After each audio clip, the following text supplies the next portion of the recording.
I'm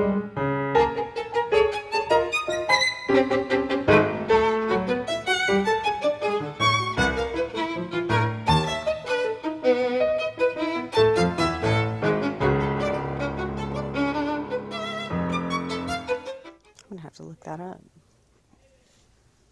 What do you say? Good evening. Glad to have you with us again for this edition of Public Affairs, Public Access. I'm your host, David Hutzelman. This is a program where we discuss a number of public policy issues and a little political philosophy from basically a libertarian standpoint. And I have three very well qualified guests to help me with that discussion this evening. The discussion is going to center around the Second Amendment this evening, and I'm sure everyone's aware of the Second Amendment, the right to own and bear arms and the right to self-defense. A number of people claim that the Second Amendment is the most important amendment that we have, because without it, none of the other amendments are going to stand up. That's the only one that protects the other 9 amendments in the Bill of Rights that you have. So joining me tonight, I have a number of qualified guests, and first on my right here is Kyle Coplen. Kyle is the founder of the Armed Citizen Project, and he has been active in Second Amendment issues. He's a graduate of the University of Houston. He's got a master's in public administration, and he is currently working to implement the Armed Citizen Project not only in Houston, but actually extend it nationally as well. Welcome, Kyle. Thank you. Good to be here. We also have one of Kyle's students and graduates. We have Amanda Belmaris. Amanda is a young lady who had came across Kyle, and Kyle will tell you about his project and what Amanda's relationship to it is. But Amanda is a graduate of the Armed Citizens Project, and we'll see why that is so important in a minute. And I also have my longtime affiliate and guest on the show again, Carl Jarvis. Carl's a constitutional scholar. He's author of a new book that he's finally published called The United States of Dysfunction. Carl, we're all wishing you well on that Thank you. Endeavor. And Carl's a former U.S. naval officer. So I'm going to ask Kyle to get us started tonight by telling us a little bit about what the Armed Citizens Project is and how you happen to get involved with it. It did start in Houston, is that correct? That's correct. Okay. I started the organization last January, just shortly after Newtown, when the Second Amendment was fresh in everyone's minds. In January of last year, there was a 93-year-old World War II vet here in Houston named Elbert Wood. He actually just passed last week. But at the time, in January, his home was broken into by 2 criminals. They vandalized his home, spray painted all over the place, ransacked his metals, really did a number on it. And the next day, a lot of people in Houston, the community, rallied around to fix up this man's home. And I was one of the first volunteers that walked through his property and saw the destruction firsthand. And it really lit a fire in me to do something about it. And I started thinking about private solutions to the public problem of home invasion crime and what we can do to deter that. And so from there I started doing some research, and as I was in my final semester of grad school at the University of Houston for my MPA, I decided to make my thesis basically how we could deter criminals through increasing the amount of armed, responsible gun owners in an area. So what we do is we train and arm residents of high crime neighborhoods with free pump action shotguns. Once we arm enough, we put up signage letting criminals know they're at an increased risk of death, and I'm doing a multi-year, multi-city policy study on the results.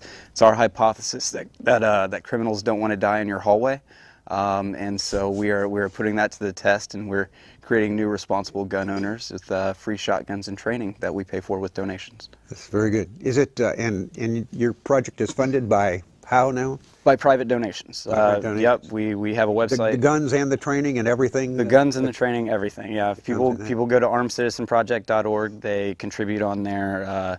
We sell a few items and whatnot. We also take used firearm donations. We call it our redistribution of firepower program. It's Joe Biden's love of shotguns with Barack Obama's love of redistribution. So it transcends politics. Everyone should be fine with it. But what we do is when folks donate used firearms to us, we then liquidate those, and what we get out of them we use to buy brand new pumps and train and arm I folks. see. So we're turning You have a used guns into standard, new guns as well. You have a standard weapon that you use for all your training? Yes. So right now we are using Stevens Savage 320s. They are pump action shotguns with a pistol grip. And the real great thing about them is as many as we buy, we've bought 40 shotguns at a time before, and we get them actually below $200. And so it's really cost effective. And getting out there and training folks, we see the shotgun as a gateway gun. We've had plenty of women that we've trained and armed that have now got a handgun, signed up for a CHL. Some have even joined the NRA. And so what we've seen through this, it was started to deter crime and to empower citizens, but I've since learned that there's a lot of folks that don't want a gun unless they know how to use it for sure and know for sure they possess it legally. And half the women in our first class came up to me afterwards and asked, what do I need to do to get a shotgun permit or to get my firearm on the National Registry? These are barriers that don't exist, but the anti-gun left has done a fantastic job making people think it's harder than it actually is to possess and own a firearm. And so people don't know the ways to go about it, so we overcome a lot of that. But we go into these high crime areas where the citizens there absolutely need some assistance. The area in Houston we armed, it's up in Oak Forest, has 400 houses. They had 107 home invasions last year. So what we said was we set aside 50 shotguns, and we said if you live in this neighborhood, you can pass our background check and a training, legal, safety, and tactical. You get a free shotgun, no charge to you. And once we arm enough, we let the criminals know that they're playing Russian roulette with their lives by breaking into your neighborhood. Are you able to produce enough shotguns for everyone that takes your class to actually get one, or? So we've trained a little over 200 folks. Out of those 200, we've armed about 100 of them. We try to arm as many as possible. With the neighborhoods, it's if you live in one of the selected neighborhoods and you qualify, we're going to get a shotgun to you. We're absolutely motivated to training new responsible gun owners within those neighborhoods. But another thing we do is training and arming single women, single mothers from wherever that are in need. And so we have elderly folks or people with disabilities or single moms with kids that live in rough areas that contact us, and on a case-by-case basis we decide where we can help, and we try to empower those folks. And Amanda, you're one of the young ladies that have been through this program. You want to tell us about your experiences there and how you came across these folks to begin with? Kyle was doing a radio interview, and he had mentioned that they were going to do a program for single moms, and so I went to the ACP website and registered.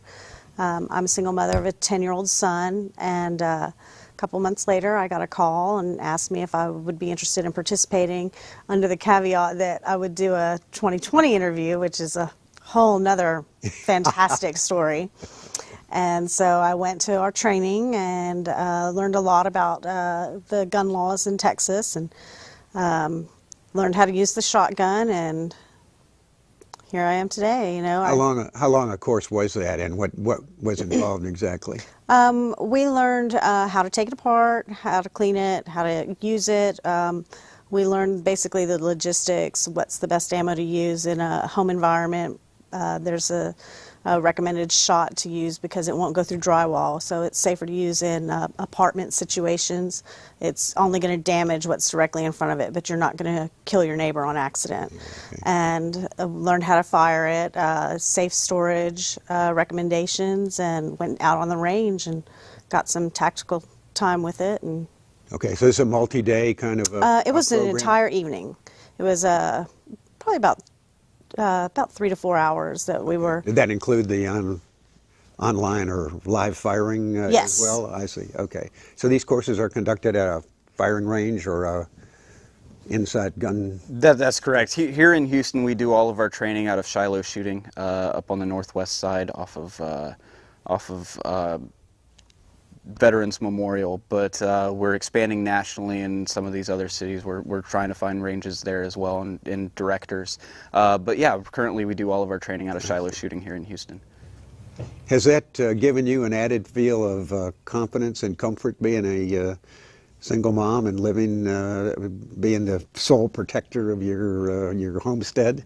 It has. It has. I had a small revolver that I'd shot maybe twice before, and it was very intimidating. So I'd had it for 10 years, and it just sat in a drawer. It was a .38 special little snub-nose pistol, and it kicked like a mule. And so after that, I just, I had it, but I was very intimidated by it. And after my first experience with a shotgun, that was so much easier on the hands and on my frame for firing. And I feel a lot safer. I'm much more confident since graduating from the Armed Citizens Project program. I've joined the NRA. I've gotten my CHL. I'm in a shooting league. I'm a huge advocate for the Second Amendment now, and all this has happened just in the last 6 to 8 months. Very good. Well, welcome aboard. Well, what is all this doing for the popularity of the Second Amendment, Carl? I know you're a scholar of the Second Amendment. Well, is this reinforcing people's understanding of what the Second Amendment is all about? Right. I think there's a huge difference between talking about the Second Amendment in the abstract and then actually feeling the sort of empowerment that ordinary citizens can have from owning a firearm and being able to protect their homes and defend their families. And I think certainly Amanda's experience attests to that. And if you go back and look at where the Second Amendment comes from and why we have it, it is for exactly that reason. And there's so much, I'll use the word propaganda, there's so much anti-Second Amendment propaganda that's out there. I think one of the great things that the Armed Citizen Project is doing is providing sort of a counter-narrative to so much of the prevailing belief that's out there. So I think that's one of the great things that y'all are doing, is showing people that this isn't for, guns aren't for crazy people that commit school massacres. That it's actually for people who want to defend their homes and their families. And we need to get back to that basic understanding of why we have it. Yeah. Okay. Very good. Well, you're talking about exporting some of this good Houston-based gun rights activism around the country. What kind of reception are you? Texas, I would think, would be a fairly receptive place to talk about this kind of issue, but what about some of the other places that you might have been off to already? Sure. Yeah, Texas is very receptive. We all know the climate around here.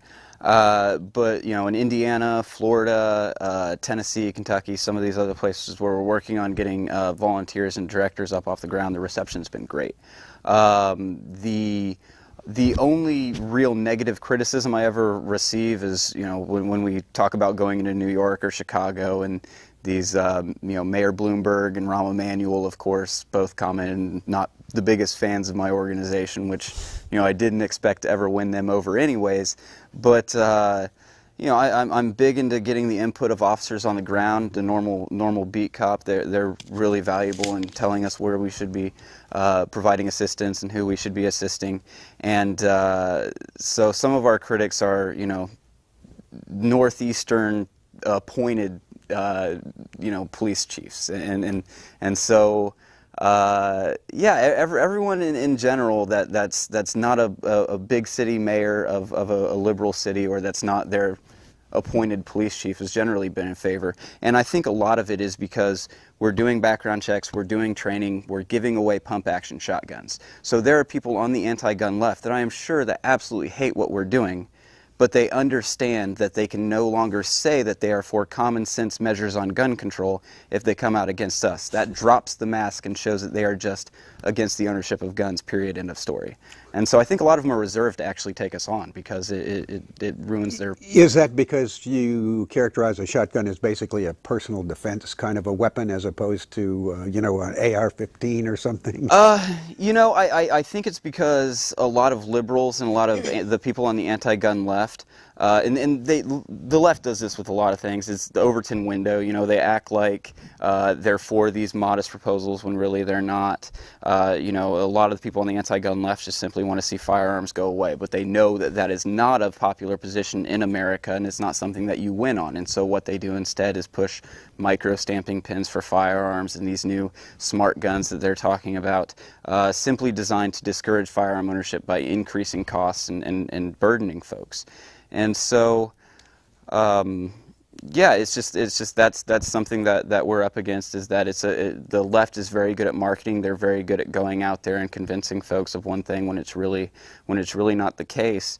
And one of the main stats that I think drives Armed Citizen Project that I try to tell everyone is a hot burglary is when a criminal breaks into a home that's currently occupied. So if you're in your kitchen, bathroom, wherever a criminal breaks in, the chance of a violent encounter exists. It's the worst kind of burglary.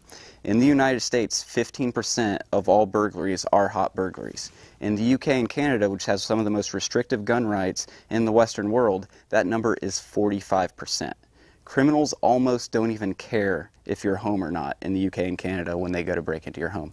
And I feel that our Second Amendment here in America has a lot to do, and our relationship with firearms has a lot to do with that stat. You even have people in Great Britain over the past couple of years that have gone to jail for using knives to defend their family from attackers that have broken in. I mean, it's a really messed up situation over there compared to us. I'm very happy to be in America, always, but that definitely drives it home. Very good. Okay. Well, Amanda, do I understand you've taken on some volunteer role with the ACP now? What exactly was that role again? Media? Right now, I'm taking on the role of the social media director for Armed Citizen Project. It's the fastest way to reach people now. Okay. Via like constant contact through Facebook, and Twitter updates. I do daily updates of newspaper articles and television news broadcasts daily of citizens that have thwarted a burglary or an attack with handguns. I post those updates every day just to drive it home. You know, this is the state, this has happened. Michigan, I mean, they're just at least weekly, and that I'm posting that on there and just contacting other Second Amendment groups that might be interested. So that's a national kind of effort that you're just proving there. You know, this is the point. These things did not turn out bad for the homeowner because there was a gun. And okay. Right. And when they are exposed to this information, do they have somebody to call, somebody to talk to? What do you give the people an incentive to do that see you on social media? What it does is it really just drives home the point of the organization. We get a lot of responses from people that want to volunteer, that are asking if and when we're going to come into their neighborhood or their state. So it garners some attention that's needed. I'm able to put some fundraising information out to help us. You know, we want to expand. These are the things you can do to help us get into your state. We get volunteers, people that are certified instructors saying, as soon as you come, let me know. I'd be more than happy to give my time to train people. I've got a range that would be willing to work on some range fees. And so it's something that's new, but it's been effective so far. It's rallying the troops. Right.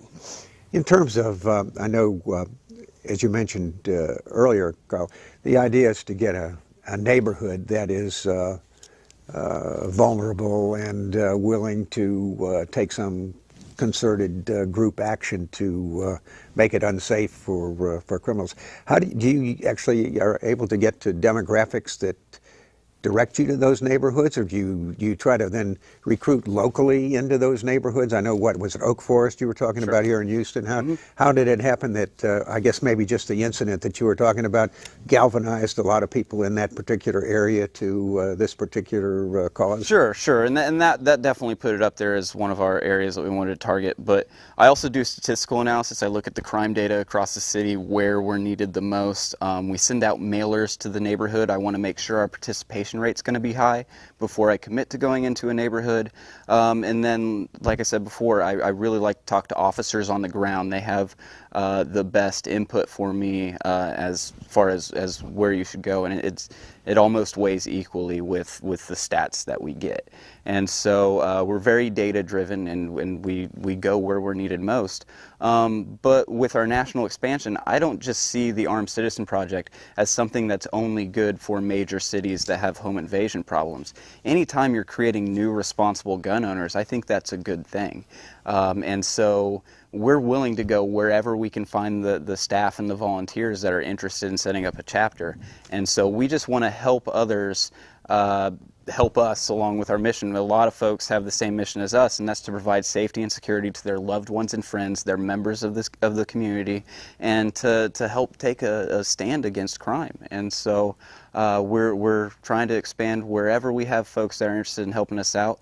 And it's a lot of the pro-gun folks really like what we're doing. So it's been a lot of fun. We're really excited about spreading nationally. Wouldn't it be the case, though? I mean, if you target these areas that are high crime areas, wouldn't there be some kind of resentment from the professional law enforcement officers there that they're not doing their job in that area, or are they friendly to your initiative, or how does that work?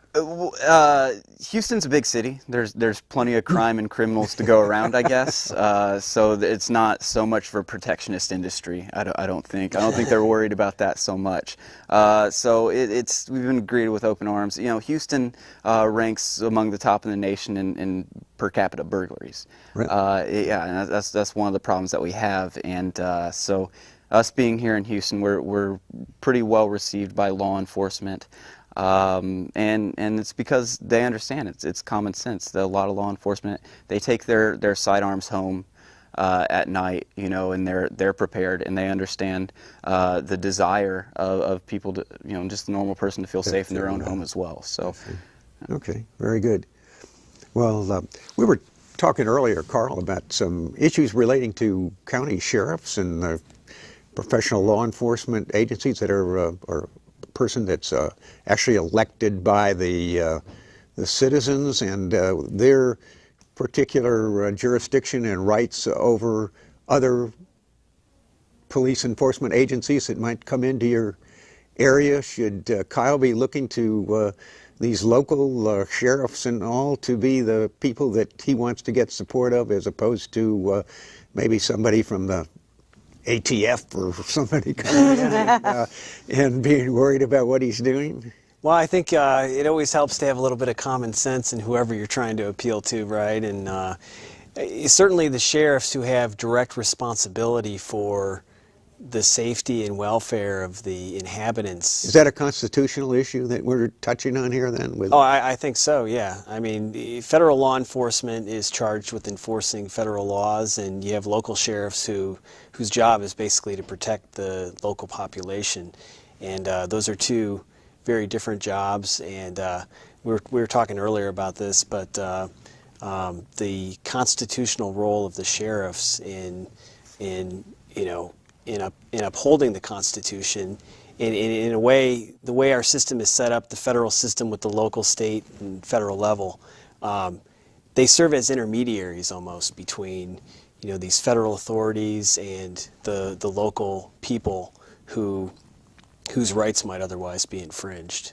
Supportive intermediaries, or well, it depends. Controversial intermediaries? I suppose it depends on the jurisdiction. I mean, you have to have someone who's elected who's going to be willing to uphold the Constitution, and that's going to depend on the area. I don't know what you've seen, Kyle, as far as urban versus rural, but well, we've actually seen some really interesting things come out of the sheriffs in some of these urban cities, especially up in the north. If you look at Sheriff Clark of Milwaukee, who actually spent their department's funds to put out a public service announcement telling residents in Milwaukee, we are not able to get to your door right away. Arm yourselves, protect yourselves. You are the last line of defense. We have a sheriff right now, Democrat in Detroit, who's actually encouraging citizens to arm themselves, and if someone breaks into your home, use deadly force if needed. And so we have a lot of these sheriffs who realize that they're responsible in some way for the safety and security of the people, and so they're actually using their platforms to encourage folks to get armed, to encourage folks to help out, because a responsible gun owner is law enforcement's best friend, or at least it should be in a free state. Okay. How many people are involved to maybe not to maybe the extent you are, but like you and Amanda, is this a growing group that you have, and is it spreading into these other locations as well? Sure. So as far as the local, our centralized national structure, we have about 6 or 7 volunteers, I'd say, that are serious, that are in and out and doing quite a bit of work. But we also have a lot of volunteers who are, the instructors and folks who will come out and help us at events and stuff like that. Right now, nationally, what we're focused on is finding city directors for their own communities. We're trying to set up a chapter in Indianapolis. I'm actually looking for a new director up there. So it's just finding folks that can manage the commitment. It's not really too much of a time commitment, but you're putting yourself out there. You're being the guy that's bringing free shotguns to your community, and if you wilt under pressure, maybe city director is not a good job for you. But it's really fulfilling. It's a blast, and so we're really excited about the people that we have, especially Ron Ritter in Florida. He's brought on about 4 city directors across Florida, so really looking at hitting the ground running. And it's just finding leaders in their own areas to represent ACP and to help create as many responsible gun owners as possible. Okay. Amanda, what do you find being the most, persuasive or tagline which would interest most women that are in your situation to become involved with the Armed Citizens Project? Are these people that have suffered home invasions before, or they're just worried about them, or what?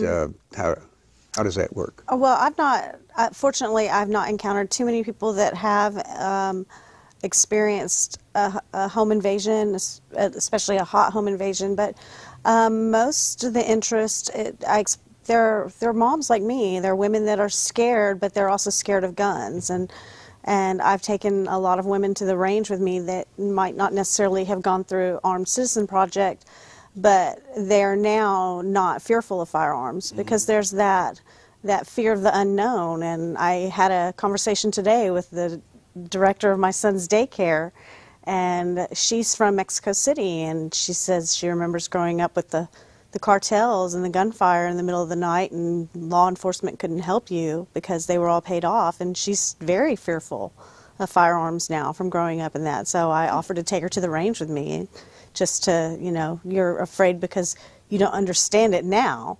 And when I tell a lot of people my story about my experience with Armed Citizens Project, it puts it on that more human level. It's not just we're giving guns, yeah, America, guns for everybody. It explains, it puts a story behind it. Right. I'm a mom. I have a special needs child. He knows that there are firearms in the home. We go through safety issues to make sure that he's safe. But I do also, when I bring a new firearm in the home, allow him to experience it and touch it and get it out of his system and get that curiosity over and done with. And after that, he's back to his video games. He couldn't care less. But he knows that Mama will shoot someone if she has to. And a lot of people seem interested when I explain that story, of how it all came about. And yeah, absolutely. Are we seeing the groundswell of how's the quote go? A well-regulated militia emerging here, Carl? Isn't that guaranteed to us by the Second Amendment? That's right, that's right. So, one thing that I think is so interesting, and Amanda kind of touched on it, is that, there's this narrative out there, and we've been kind of talking about it in various ways, but that guns are for these people over here that aren't quite right in the head and whatever. But this is showing that guns are for ordinary people, and the experience, it's so interesting with your experience. I mean, it's almost like the experience came and then the realization came second? I mean, if Absolutely. I understand you correctly. Absolutely. You know, first I was armed and then I was empowered. Right. And now I'm trying to share that knowledge and that experience with more people, because so many people just stay away from hot button topics and experiences like the Second Amendment and gun ownership, and it gives me the opportunity to say, but it's not like that. You know, Right. I'm just like you. Our kids play video games together, but I'm a gun owner, and you're totally fine with that. But you can be too, and it doesn't make you crazy. It makes you a responsible parent. Right. And I do think it's important for people to be exposed to guns in order to feel comfortable with them. For example, when I was growing up, my parents did not have any guns in the house, but my grandfather did a lot of hunting, so that was sort of my entree into into gun ownership. And without that, I mean, I probably would not have felt as comfortable as I do. And of course, I was in the Navy as well, trained on various firearms. But without that direct exposure, and as an abstraction, I mean, sure, firearms are scary. So you have to bring it down to the level where people, you know, are okay with handling it. And I think that's why this program is so great, because it actually deals with it at that level. Yeah. Well, Colin, if you're looking at demographics which are driven by high crime Sure. incidents, does that have a way of dividing up the community by other demographics than just crime? Is this we find that prevalently in low-income areas? Are these racially separate, diverse? Is there any kind Sure. of a signature to these kind of areas that you find that are right for this? You know, it is primarily low middle income. So obviously, you know, we're in a large city, so the demographics as far as white, black, Hispanic kind of line up, you know, what you'd expect out of the area that we're in Oak Forest. In Indianapolis, we're going to be arming folks in East Indianapolis there, and the makeup of it's predominantly black compared to other places we have armed. It's just we really go based on need. And you know, the skin color thing's kind of just an afterthought for us, but we go in the neighborhoods that we think are going to be most benefited by it. But I think I was telling Amanda before, someone asked me, I think 30 to 40% of the folks that we've armed have been black, you know, maybe 30% white, and then the rest just a mix of Hispanic and whatever else. It's a really good cross sampling, but as far as the people in the neighborhoods, if you live within the target neighborhood, you qualify. You're one of the folks. As far as outside of it, single women, single mothers, that's on an as needed basis. We triage it. We have limited funds, so if we get an email from a woman who, say, has a special needs child and lives in a high crime area next to where a bunch of transients hang out, you know, we're gonna help them out. And the great thing about it, we consider the shotgun to be a gateway gun. Once you put a shotgun in someone's hands and they fire it, it's not long before they're empowered. And now, you know, Amanda can tell you she has a few more she has a few more handguns now. She's got her CHL. She's doing all that. And so we have kindergarten teachers that before we trained and armed them didn't care a lick about the Second Amendment. But now when someone at the water cooler runs down gun owners, they're the first to stand up and say, wait a second, that's me. I'm one of those people. And so once that Second Amendment is tangible in their hands, you know, you just won that person over. So that's one of the really cool things that I've kind of learned as a result of Armed Citizen Project as well, is it really brings people over to our side. Mm-hmm. Just getting them the experience. Increased knowledge is never a bad thing. And as these people learn more about guns, you don't see people go in the anti-gun direction after learning more about guns. You see them go in the pro-gun direction. That's what we've seen with Armed Citizen Project. When you say gateway, is it a gateway because there are fewer bureaucratic and licensing and other restrictions thrown Sure. up in front of you if it's a shotgun that you're going to be using? Yeah, there are. It's a lot easier, you know, well, not a lot easier, but in Texas you don't need a license to go buy a handgun, just like you don't need a license to go buy a shotgun. Some other states it's a little bit different.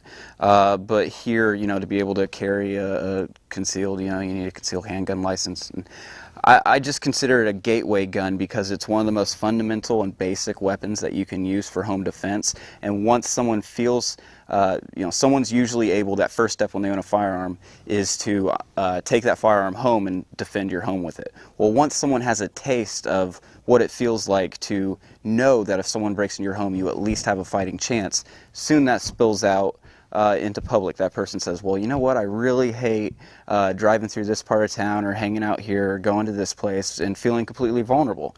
And so the principles they learn in their home and what they feel out of the empowerment with the shotgun usually translates into them continuing along the lines of bettering their defense, whether or not it's getting a handgun, CHL, or what. So it's not necessarily that a shotgun is the ideal piece of armament to defend your home with, or does it have some advantages of being? I think it's ideal. It is Oh, it is I think ideal? so. Okay. Yeah, right. It's easy to operate under pressure. You don't have to worry about shaky hands. You just aim and shoot, and it's going to hit your target 99% of the time. Yeah, you can get a pretty wide spread. Yeah. You can knock someone down easily. And but just like with people come up to me all the time and they say, hey, I have a CHL, what should I carry? Well, I will never have a good answer for you. What do you like to do? What are your situations here and there?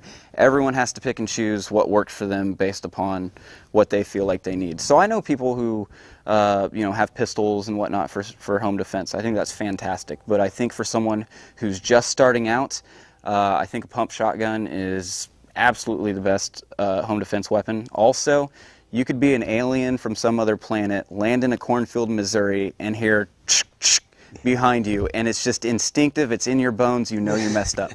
So yeah, it's fantastic for that. It's a huge deterrent. If we look at it, 90% of the time that a home invasion is stopped with a firearm, the firearm doesn't even need to be discharged. And that number is probably so high because a lot of those are pump shotguns. But only 1 out of 1,000 times where the weapon's discharged is the criminal actually killed. Guns are so effective as a deterrent, they, for the most part, don't even have to be used and hardly ever kill intruders to get that 15 to 45% change in the hot burglary rate between the UK and Canada, that we talked about earlier. Some of these benefits we see. Sometimes I've wondered whether I had a chance to use one of those little key ring laser things. I wonder what some guy might think if he was coming down my hallway and saw a red dot on his chest. Sure. Whether he might think twice about whether he was going to keep coming or not. Yeah, just having a laser sight on something would be pretty intimidating to some people. Well, I'm trying to find somebody to build them, because I think a great little fundraiser for us would be like a little sensor you keep outside your bedroom door that when you cross it, there's a speaker in your bedroom that makes the sound. Disarm it when you go to the bathroom, come back. That sound. It tells the criminal everything they need to know, and what they need to know is that you need to get out of my house. So, yeah. Okay. Does that, in terms of urban violence and all, does this have any applicability to the problem of urban gangs, or are most of the things we're talking about just defending your home against an individual perpetrator that is trying to break in? Sure. Well, with Armed Citizen Projects, just defending against individual perpetrators. Now, that being said, if you live in an area that has really bad gangs that are running around breaking into houses and whatnot, absolutely it helps out in that situation. But we're focused on deterring home invasion crime and empowering people to feel comfortable in their own home. If anyone knows what Maslow's hierarchy of need is, it's the food, water, shelter is our primary thing that we as humans need to survive. Next up on that list is safety and security, because we obviously can't live if we're not safe and secure, but also our mental quality of life, if we're constantly worried that someone's going to kick down our door and do unspeakable harm to our family, is just extremely destructive. So safety and security in the mind of a parent, in the mind of someone who has loving family around them, it's absolutely important for people to be able to lead a happy life, I believe. And I think that increasing firearm ownership is one way for people to feel that safety and security. A little more, empowered and a little more control of your life, and not a preordained victim to... I've actually heard, I had this conversation maybe a week ago, someone on the left said, well, why do you think that if someone comes to rob your house that you have the right to shoot them or stop them? And I said, well, you don't own firearms? And he said, no, if they try to kill me, you know what, they're going to do it. So Who am I to take their life? And I said, if they're gonna take it, that's Wow. some of this idiot thinking that they're. A lot of the anti-gun folks aren't really interested in where the rubber hits the road as far as real life. And well, and it's really a kind of nihilism almost. Yeah. You know. Oh, absolutely. Yeah. Fatalism. That Yes. just I agree. Unbelievable. come in. Well, does this phenomenon have a chance to change the political debate about the Second Amendment? And what about the United States of dysfunction? How does the Second Amendment fit into your book? Well, I talk about the Second Amendment in the book in terms of some of the things that were happening around the Revolutionary era, and with King George disarming the American colonists and some of the events that happened around Boston, which really triggered the hostilities. I mean, all of this, people don't realize that, you know, you had the writs of assistance, which was British officials could then go and ransack your property searching for contraband. That was kind of the first thing. Then you had all the taxes. And then the third step was this disarmament of the colonists. And that's where the actual hostilities started. People kind of gloss over that today. But that's where it started. And, you know, you just have so much anti-gun rhetoric today. You have so much anti-Second Amendment. I mean, the Constitution is practically a four-letter word to a lot of people today. And it's really unfortunate because that has a tremendous cost to our country. And certainly if you look at some of what Kyle's doing with Armed Citizen Project and countering the narrative that it's just these crazy people over here that believe that everyone should own firearms, and it's not. It's people who want to protect and defend their own homes. And certainly if you look at the history of the Second Amendment, even since it was written in 1789 and through the Civil War period, there's some very interesting things there with, you know, when the Civil War was over with and the slaves were freed, states started enacting laws. You know, Mississippi, Alabama, these different states started enacting laws disarming the freed slaves. And so Congress, the Reconstruction Congress, passed what was called the Civil Rights Act of 1866, which was explicitly intended to protect the right to bear arms of those freed slaves. It was intended to override the state laws that all these different states were passing, essentially to re-enslave the folks that had just been freed. Now, and then on top of that, you had the 14th Amendment, which, if you kind of read the scholarship on the 14th Amendment, it was intended to constitutionalize that Civil Rights Act. In other words, the Civil Rights Act was intended to apply the Second Amendment to these states that were trying to disarm the freed slaves. And then the 14th Amendment was intended to make sure that these states could not, once they re-entered the Union, they wouldn't be able to repeal the Civil Rights Act. So the whole thing was designed to protect the right to bear arms. I mean, and not just that. I mean, obviously the entire Bill of Rights was factored in. But arguably, I mean, if you sort of put yourself into the situation of someone who, you know, the Civil War's over with, you thought that you gained your freedom through the 13th Amendment. You know, that's what it says. And then, you know, they pass a law that says, well, you know, actually you can still be auctioned off by the sheriff if you're found in possession of a firearm. You know, what does that sound like? It sounds like the reinstatement of slavery. And if you go back to Aristotle, he equated denial of the right to bear arms with slavery.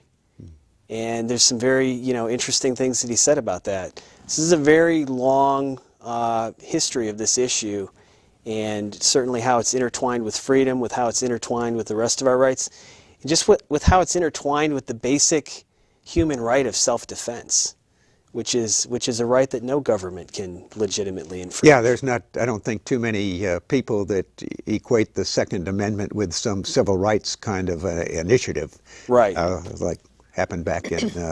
But it's, I mean, Civil Rights Act, literally the Civil Rights, you know, so now we talk about the Civil Rights Acts that were in the 1960s, but this was the first Civil Rights Act, and it was tied directly to that issue. Very interesting. Yeah, survival of the recently freed people. So, well, that's that's a very interesting constitutional twist to what people normally think of in terms of the Second Amendment.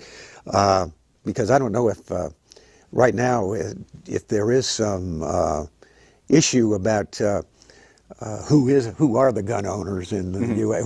Who are the people that own illegal guns and all right now, and obviously they're not going to run out and register them because we're advocating that they do that, and I guess the only sensible way is to make sure that they understand that other people are as well armed as they are. Yeah, I think that all the folks that went ahead and registered their firearms in Connecticut right after the law went through are kind of regretting that now that we see that only 20% of those firearms have been registered.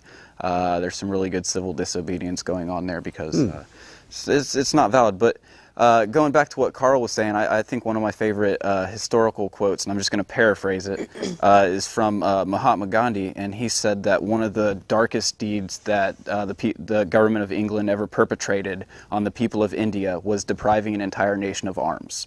This is the ultimate pacifist, and he's saying that one of the darkest things that Great Britain ever did to the people of India was keeping them from having guns. It prevented real progress and change for so long. Well, certainly history is rife with the examples of anybody that comes into totalitarian power of some sort or other is going to disarm the populace as one of the first things that they can think of to do. Yep. Yeah, so again, that's goes back to that quote of why the Second Amendment may be more important than any other amendments because it's the only one that's going to allow you to enforce the other 9. Yeah, and we've seen times in the past where, I think the anti-gun left does it as well. They say, oh, we believe in guns and so we're for this registry or this license, and generally I'm of the feeling that if you need a license or permit to do something, you don't have a right to do it inherently.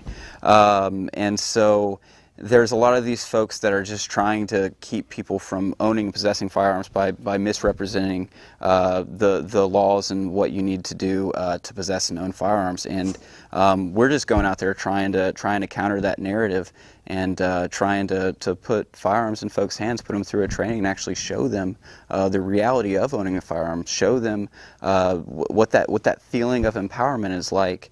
And yeah, it's once you put that gun in someone's hands, it becomes tangible for them. It's a whole different deal. They can sit around and watch MSNBC or whatever all day long and just hate guns as through osmosis via whatever host is telling them whatever. But the second you take them to a range, you give them the facts, you show them the safety and the way that modern guns function, more often than not, you're going to win them over. And it's just bringing knowledge to people. Sounds like you, of course, most of your efforts are focused on something that is accessible to a normal person. Sure. Do you get into any of the issues about, well, what sort of firearms should be permitted and what size automatic cartridge, prepackaged cartridges should you be able to buy, and what sort of automatic weapons are appropriate for home defense? Or? Sure, I can get bogged down in that, but I don't let myself, because in my mind the Second Amendment is pretty clear. It's shall make, shall not. Obviously that's a hands off. We like to point to the left likes to point to the militia clause and say, oh, only militia. Well, it's entirely separate thought within that sentence, but that's fine. Let's create a militia then, and then hear what they say. Every time a lefty says guns should be just left up to militias, say, okay, fine, let's do a militia. Then they freak out and say, oh, militias. So, they're a lot of times they're not intellectually honest with their goals, and for a lot of the folks that, like the Brady campaign that claims to be moderate on guns, they're just for background checks and, limiting handguns. I don't believe that to be the case at all. I believe Dan Gross of the Brady campaign absolutely wants to see private ownership of firearms eliminated. But he's not going to say that because it's not popular. And at least in America, that's still unpopular, and I think it's always going to be an unpopular point of view. Let's certainly hope so. Hope so. Carl, what's the current constitutional climate on the Second Amendment in terms of, don't we have some cities that are still working through appeals processes on their gun ownership bans or gun regulations or onerous that's right. licenses? So where does that stand right now? The big landmark case was a couple years ago. It was with Washington, D.C. Right. It was the Heller case. And that wound up just being with the District of Columbia and not transferable to states. Correct. Right? And the reason why they did that is because they didn't want to have to deal with two issues at once. So under Supreme Court jurisprudence, you have, they deal with federal law in one basket and state and local law in another basket. And the state and local law basket is under this incorporation doctrine where they say, the Bill of Rights is hereby held applicable to the states. So they wanted to not deal with that second part and just deal with the federal law piece. I see. Okay, well, let me cut you a little short here. We have a phone call coming in. Oh, great. Maybe we can answer some questions for someone. Caller, you're on the air now. Oh, I want to thank everyone who participated in this program because it is such a excellent education for all of us. And here's my question. What are some of the best measures that a homeowner who has firearms should do to protect visitors and children from accidents in the home? Thank you very much. We'll try to answer that for you. Appreciate your call in. Thank you. Who wants to try that? Carl? Sure, I'll take it. Okay. So obviously the basic safety aspects of a firearm. When we train folks, we go through the NRA safety rules. Don't point at anything you're not ready to destroy. Finger off the trigger unless you're ready to shoot. Every gun that you handle is loaded. No matter how many times you've checked it and whatnot, whenever you see a firearm sitting there, always assume it's loaded. Teaching your kids about firearms. The ABC 2020 piece we were on, they took 40 kids and just hid guns around the classroom to see their reaction when they found them, which is highly inappropriate. They were actually real guns that were unloaded. But the 3 kids that did a terrible job and played with them the most, they talked to the parents afterwards, and the parents said, I don't know why they did that. They've never even touched a gun or seen a gun. Well, that's why they did it. So it's exposing your kids to it, but also it never hurts to find a good place to keep your firearm. There's fantastic safes and stuff available that you can get your firearm readily, but if you don't have the funds for that, something as simple as one of the little Velcro hangers that you can put inside your closet, so that way your firearm's actually hanging up to where you wouldn't be able to see it if you didn't know that it was there. And another thing, I don't personally lock my firearms, but I don't discourage it. We do give locks to the folks that we train and arm. Locks meaning what? Just so the simplest thing for me is just a padlock. It goes behind the trigger, and if you have one of those little codes on it, you can have it 1 or 2 codes, numbers off, flip it on, take it off, ready to go. It's just a regular master lock behind the trigger on most firearms will render it inoperable. Mm-hmm. And so you can actually set those locks up in a way to where you can get to it a little more quickly. It's just I worry sometimes about sacrificing time, and how much safety you lose. And if you have your some lefties say, oh, your gun should be here and your ammo should be in the garage up on a whatever. Defeats the whole point. And it's like, oh, then I get to use it as a club while I run to the garage and just hopefully I make it. So yeah, it's just understanding who's going to be in your home, making sure that your kids know the safety, know the aspects of firearm safety, and just always being cognizant of the risks that are out there. One of the most interesting things. The left will constantly talk about how much of a danger there is with kids accidentally shooting other kids. The last year the numbers are available, 2011, 36 kids in America under the age of 10 were accidentally shot and killed by firearms. Of those 36, 2/3 of them were by adult males with criminal histories and drug and alcohol abuse problems. So each year, 2011, 10 to 12 kids under the age of 10 accidentally shot and killed. 90 times a year a child under 5 drowns in a 5-gallon bucket. So we're really misplacing some of our some of our just worries. But at the same time, you just always need to be cognizant. It's a firearm. It's you know, and a lot of gun owners, pretty much most gun owners, know how serious it is.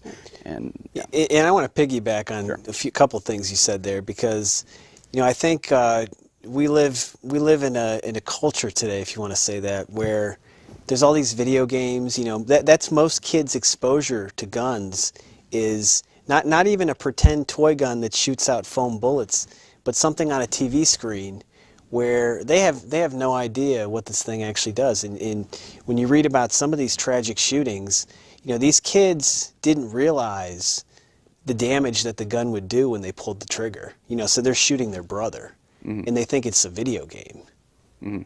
But the thing is, it really happens pretty infrequently. You know, so Well, I was just the only point I was making there is just that this is a kid whose only exposure to a gun is abstract, never touched a real gun, has no idea, no responsible training. That was the only point I was trying to make. But I will say this, though. Training isn't necessarily everything, because, like I said, the number, it's roughly also 40 people that are accidentally shot and killed each year trying to go into the wrong house. You know, someone drunk tries to... It's 400 times a year that law enforcement accidentally shoots and kills innocent individuals. And so training isn't... What's interesting is that police also, in their active shootings, they fire about 5 times as many rounds as the average normal person using a firearm for defense. And I think that their hit percentage is something like 10–15%. It's actually terrible. Normal citizens, trained and armed, are actually usually better than law enforcement for some reason, when you're talking statistically. I don't know if there's just terrible shots, but... Well, I think there's a lot of parents that are concerned about video games and their idea that children will just become immune to all that violence that happens on the screen and not be able to make the distinction between real-world violence and actual violence that happens on the screen. And I guess one of the content things that I guess is somewhat worrying is now, before at least it would be like a, you know, the cowboys and the good guys and the bad guys, and it was the good guys that was winning. But now in video games, you get to be the bad guys and you get to win too, like Grand Auto Theft 5 or something, where you actually go out and shoot at police officers and things. So, I'm playing you know, Saints Row right now. Yeah, I am. I'm playing Grand Theft Auto Saints Row right now. Yeah, absolutely. That's for sure true. I would like to touch on what the caller had said about that, because in my experience, you know, visitors and children in your home, first of all, it's a respect issue with children. My firearms are in my bedroom. My son does not go in my bedroom without my permission. Your children you have to raise them with that level of respect. He doesn't go through my things. Absolutely not. Most parents, I would hope, also raise their children to be respectful of boundaries. I was asked during the 2020 interview, what about if he wanted to show it to his friends? He wouldn't. End of story. It's not his. It's not his to show. He doesn't discuss it. We've had this conversation. It's not a problem. Now, visitors in my home, there would be no reason for them to be anywhere near any of the firearms in my home or know where they are. Again, it's also a respect issue. I don't have... you know, wild parties where people are, you know, hanging out in the master bedroom and, oh, let's see what's in this cabinet or in these drawers. But no, it's, you know, it's, I really think it's not so much about hiding your guns, but setting boundaries. Setting boundaries. Right. Yeah. And of course, that is always I know all the folks that, you know, when you get into a conversation about guns, the children are one of the first things that are brought up. So I'm glad we have some of these statistics and good parental advice to give to people about how they should be handled. And we're getting, I guess, pretty close to the end of our show right now. I want to thank you, Kyle, and Amanda, and Carl, of course, for being able to come and join us tonight. I hope the audience has gotten some new information about Second Amendment, about guns, about the personal relationship that and empowerment that guns can bring, as opposed to just theoretically debating about, what amount or less amount of gun control ought to be. So thank you for joining me. Thank you for our audience for tuning in to see what we have to say, and hopefully you'll come back next month and we'll have an equally stimulating group of people to talk to. So good evening from Public Affairs, Public Access.